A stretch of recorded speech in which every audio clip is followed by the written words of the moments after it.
With a psychic connection, they pinpointed where the brother was, only to find out his prison break plan was still a work in progress. Wanting to stop her brother, they seized the moment to brave intense security after hearing her sister's call for help. Right when she was about to be taken out by some hypnotic gas, a guy burst through the wall, none other than her brother's buddy, Super Zaya.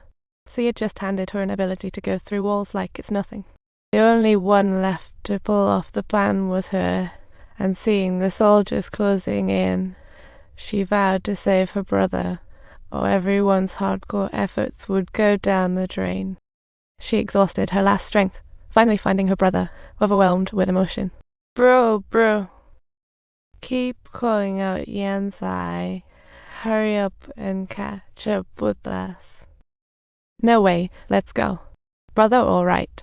No time to waste. You have haste, good. For everyone, let's change the world together. She woke up screaming and startled Naxi next to her, who said he had just fainted at the concert, leaving her thoughts all jumbled. At that moment, the explorer showed up in the ward, and she recognized him as her dream buddy Xing'er. Xing'er decided to take her to see her brother, and after dodging layers of security, they finally reached her brother. He slowly revealed the truth. Turns out the stuff from her dreams actually happened. When she saved her brother, he got damaged and ended up traveling back to 8 years ago.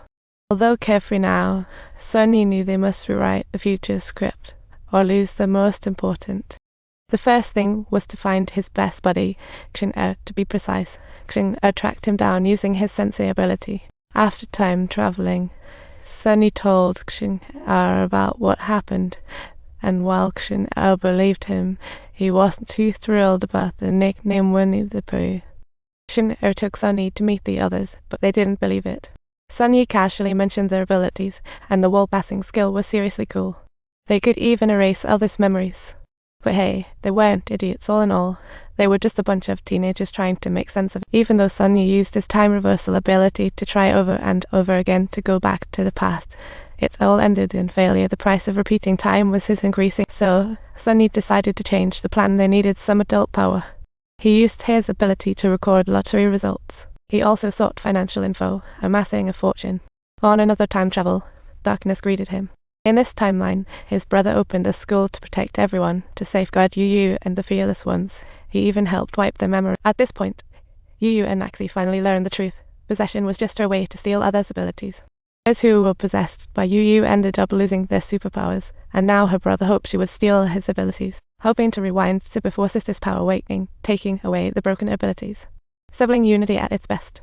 Yu smoothly rewound time, gazing at her sleeping sister, tears welling up, but not the time for joy. They had to avert the crisis and save her sister. When Xing'er foretold the breakdown of powers, Yu revealed to everyone that her sister was the power holder. At this moment, her sister started spreading love again, drawing fanfiction of her brother and Naxi, but their sync was off. After dinner, Yu called Naxi outside and laid out all the big future events that were coming, including her sister's demise, her total breakdown, and how Naxi ultimately saved her. Surprisingly, Naxi didn't doubt her, but chose to believe her, knowing Yu would go to these lengths for her sister. Back in the room, her sister did a magic trick, and Yu ended up snatching her broken powers. Now, just one last step remained in the plan. After sending her sister to school, Yu and the gang snuck in. They finally waited for the moment her sister was in danger, and that girl slowly walked toward her. In the end, Yu saved her sister and unexpectedly ran into Xing'er on the way home, unfazed. They then arrived at their brother's secret base and filled him in on everything that happened. Then, their brother gave them a tour of the base. She met the researcher who once saved her and learned the source of their superpowers. It all came from a comet called Charlotte. Charlotte passes by Earth every 75 years, such timing, right? It was precisely because of the arrival of Comet Charlotte 12 years ago that they gained their superpower. Brother developed a vaccine once injected. It eliminates superpowers, saving everyone. Meanwhile, abroad, organizations sought to rule with superpowers, unaware enemies had already acted. They kidnapped Xing'er and attacked the dorms, trying to grab Naxi. Though Naxi fought bravely, his invisibility only worked on one person. Soon, he was caught. The enemies pressured them to hand over Yu. If they saw Naxi use his time reversal, they'd kill him. To stabilize the enemy, the gang temporarily agreed. Investigations revealed the enemy had planned before the school's establishment. If they used time reversal to go back to their childhoods, the risk was they might never build the school again. Thus, without Xing'er's tracking ability, they were hesitant to rush into action. With no choice, they pinned hopes on Yu Yu to revise the plan if needed.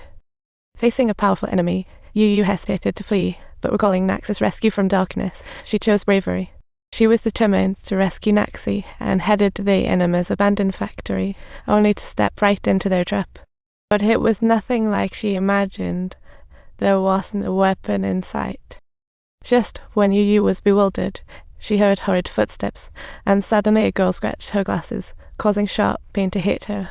At that moment, Yu Yu realized losing one eye meant losing her time reversal ability. The enemies were ready.